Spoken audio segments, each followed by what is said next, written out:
साहित्यिक गुरु थे, इसे भी ध्यान रखेंगे। अगला प्रश्न देखते हैं, हिंदी भाषा में संस्कृत निष्ठ शब्दावली के प्रयोग के प्रबल समर्थक कौन थे?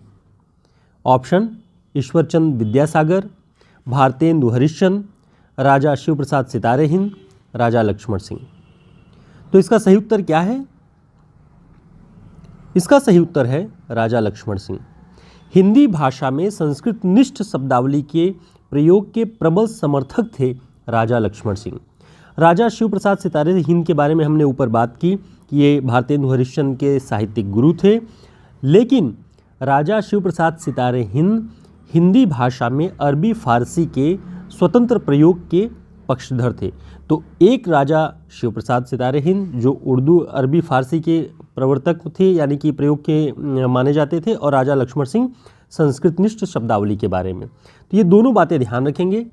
राजा लक्ष्मण सिंह के बारे में ध्यान रखेंगे कि 1823 ईस्वी में इनका जन्म है, 26 में, 23 में शिव प्रसाद सितारे हिंद का है, वो ध्यान रखना है।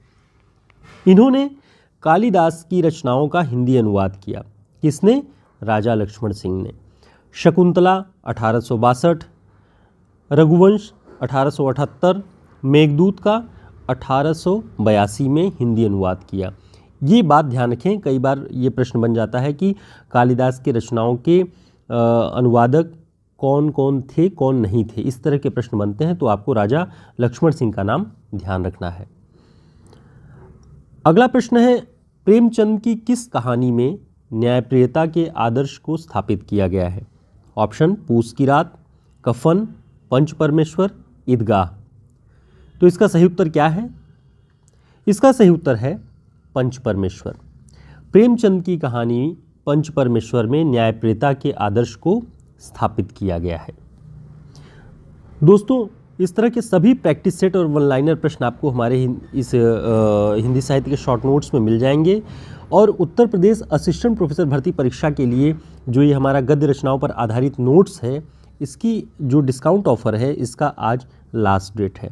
इसका जो वास्तविक मूल्य है ये 460 है, लेकिन हमने इसे 28 फरवरी तक के लिए 380 इसका मूल्य रखा हुआ है। तो आप सभी अपनी सुविधानुसार जो आपको उचित लगे उसे ऑर्डर कर सकते हैं हमारे व्हाट्सएप नंबर पर संपर्क करके। बहुत उपयोगी होगा आपके लिए सभी परीक्षाओं में। तो आज अंतिम तारीख है, इसे ध्यान रखेंगे। आज जो ऑर्डर करेंगे उन्हें 380 में मिल जाएगा, बाकी इसका वास्तविक मूल्य 460। अगला प्रश्न देखते हैं, महीप सिंह किस कहानी आंदोलन के प्रवर्तक माने जाते हैं? ऑप्शन सक्रिय कहानी, सचेतन कहानी, समांतर कहानी, नई कहानी। तो इसका सही उत्तर क्या है? इसका सही उत्तर है सचेतन कहानी। महीप सिंह सचेतन कहानी आंदोलन के प्रवर्तक माने जाते हैं। इनके बारे में और महत्वपूर्ण बातें यहाँ पे ध्यान से देख लेते हैं कि नई कहानी के प्रवर्तक कौन माने जाते हैं? मोहन राकेश, राजेंद्र यादव, कमलेश्वर। और नई कहानी आंदोलन का वर्ष क्या है? 1956। सचेतन कहानी आंदोलन की बात करें तो महीप सिंह का हमने देखा 1964 में। समांतर कहानी की बात करें, कमलेश्वर 1972 में। सक्रिय कहानी आंदोलन राकेश वत्स 1979 में। तो इतने कहानी आंदोलनों को आप एक साथ यहाँ एक प्रश्न के बहाने तैयार कर सकते हैं। यहाँ प्रश्न था महीप सिंह किस कहानी आंदोलन के प्रवर्तक थे? सचेतन। लेकिन यहाँ कई सारी कहानियों के बारे में आप एक साथ इसे नोट कर लीजिएगा। आगे के भी सभी प्रश्न बहुत महत्वपूर्ण हैं, इसलिए आप ध्यान से इन्हें देखेंगे। अगला प्रश्न है, समांतर कहानी का आरंभ किस पत्रिका से माना जाता है? ऑप्शन सारिका पत्रिका, आधार पत्रिका, मंच पत्रिका, हंस पत्रिका। तो इसका सही उत्तर क्या है? इसका सही उत्तर है सारिका पत्रिका। समांतर कहानी आंदोलन सारिका पत्रिका से इसकी शुरुआत होती है। और समांतर कहानी के जो प्रवर्तक थे, आरंभकर्ता, कमलेश्वर का नाम आता है। सन भी याद रखेंगे साथ में। इसके साथ और महत्वपूर्ण जो बातें हैं ये आप इसे ध्यान रखेंगे कि प्रवर्तक इसके कमलेश्वर और 1972 में इसका प्रवर्तन होता है। समांतर कहानी, सारिका पत्रिका। इतनी बातें आप एक प्रश्न के साथ में ध्यान रखेंगे। एक बात और महत्वपूर्ण है कमलेश्वर के बारे में कि कमलेश्वर को कितने पाकिस्तान उपन्यास के लिए साहित्य अकादमी पुरस्कार मिला 2003 में। सन 2000 में ये उपन्यास प्रकाशित होता है और 2003 में इसे साहित्य अकादमी का पुरस्कार मिलता है। तो ये मोटी मोटी बातें हैं जो कि आपको ध्यान रखना चाहिए। किसी एक रचनाकार का नाम आ जाए, उससे जुड़े हुए अन्य प्रश्नों को भी आप ध्यान से देख लें। TGT, PGT, assistant professor, UGC net सभी परीक्षाओं की दृष्टि से बहुत उपयोगी है ये। अगला प्रश्न देखते हैं, निम्न में से कौन सा नाटक 6 अंकों में लिखा गया है? बहुत महत्वपूर्ण। अब देखिए, इस तरह से भी प्रश्न हमने इसलिए आपके लिए तैयार किया है कि आप दिलचस्पी से इसे देख के समझ सकें कि ऐसे भी प्रश्न पूछे जा सकते हैं। ऑप्शन में है कामायनी, अंधायुग, अंधेर नगरी, चंद्रगुप्त। तो इसका सही उत्तर क्या होगा? इसका सही उत्तर है अंधेर नगरी। अंधेर नगरी नाटक में कुल 6 अंक हैं, ये ध्यान रखेंगे आप। आगे हम और देख लेते हैं कि किस किस नाटक में कितने अंक हैं। जैसे अंजो दीदी, ये सिलेबस में लगे हुए सारे नाटक हैं। अंजो दीदी में 2 अंक हैं, चंद्रगुप्त में 4 अंक हैं, अंधायुग में 5 अंक है, अंधेर नगरी में 6 अंक है।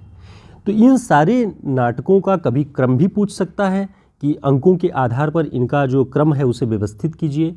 तो ये इतने महत्वपूर्ण प्रश्न हैं कि आपको कहीं जल्दी दिखाई नहीं पड़ेंगे, इसलिए आप इन्हें ध्यान रख लें, स्क्रीनशॉट ले लें या फिर नोट डाउन कर लें इसे। अगला प्रश्न देखिए। अगला प्रश्न है, निम्न नाटकों का उनके अंकों के आधार पर क्रम व्यवस्थित कीजिए। देखिए, हमने उसी तरीके से इसे एक प्रश्न को तैयार किया है। आषाढ़ का एक दिन, अंजो दीदी, अंधेर नगरी, अंधायुग। तो उनके अंकों, अब देखिए प्रकाशन वर्ष के आधार पर भी ये प्रश्न पूछ सकता था, लेकिन यहाँ अंकों के आधार पर पूछा हुआ है। तो अंकों के आधार पर आप देखेंगे तो आषाढ़ का एक दिन में कितने अंक हैं? कुल 3 अंक हैं आषाढ़ के एक दिन नाटक में। ठीक। अंजो दीदी में कुल कितने अंक हैं? 2। अंधेर नगरी में 6, अंधायुग में 5। अब आप इस दृष्टि से जब देखेंगे तो आपका जो सही उत्तर होगा सी, यानी अंजो दीदी, आषाढ़ का एक दिन, अंधायुग और अंधेर नगरी। तो ये आप ध्यान रखेंगे। अगला प्रश्न देखते हैं, माधुरी पत्रिका का प्रकाशन वर्ष क्या है? ऑप्शन 1900, 1910, 1922, 1942।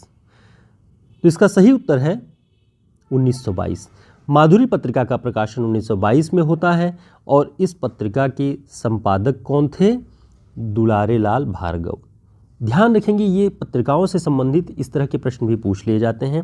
ऐसी पत्रिका जो कि आपने पढ़ के कभी छोड़ दिया होगा, उसको बहुत इंपॉर्टेंट नहीं समझा होगा, लेकिन पूछा जा सकता है, उसके संपादक का भी नाम आपको ध्यान रखना है साथ में।